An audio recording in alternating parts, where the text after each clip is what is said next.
जय हिंद दोस्तों, एक बार फिर से स्वागत है आप सभी का जैकबोर्ड चैनल में। आज हम लोग करेंगे पंचतंत्र की कहानी का पहला तंत्र का पार्ट 10, जिसका नाम है अनजान से बचो। एक राजा के सोने के कमरे में एक सफेद जू रहती थी। एक तो राजा के सुंदर महल, दूसरे राजा का मजेदार खून।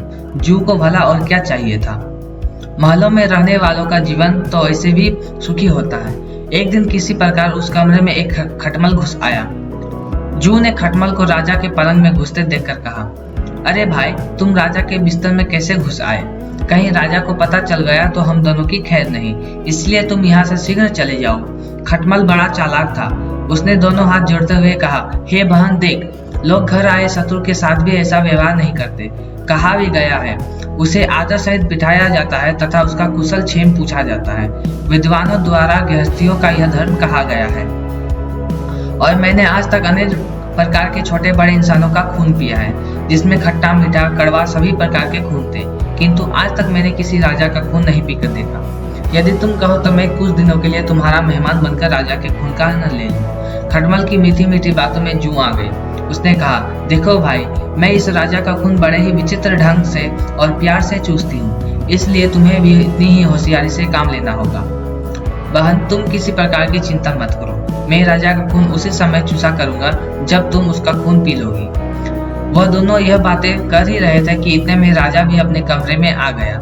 जैसे ही राजा पलंग पर बैठा तो खटमल के मुंह में पानी भर आया और उसने झट से राजा को काट खाया।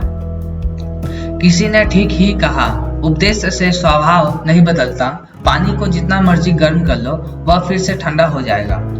उधर जैसे ही राजा को खटमल ने काटा तो वह तड़प कर उस पलंग से उठ खड़ा हुआ और चीख कर बोला, इस पलंग में जू अथवा खटमल जरूर है जिन्होंने मुझे काटा है। राजा के नौकर उसकी बात सुनकर भागे हुए आए और पलंग से बिस्तर उठाकर देखने लगे। चूंकि खटमल बड़ा होशियार था, वह झट से किसी लकड़ी की दरार में घुस गया। जू बेचारी कपड़े की सीवन में चिपकी हुई थी, जो झट से उन नौकरों की नजर में आ गई। बस फिर क्या था, नौकरों ने जू को हाथ में लेटे हुए उसे मसलकर सदा के लिए समाप्त कर दिया। जू बेचारी तो तड़प कर मर गई, चालाक खटमल बच गया।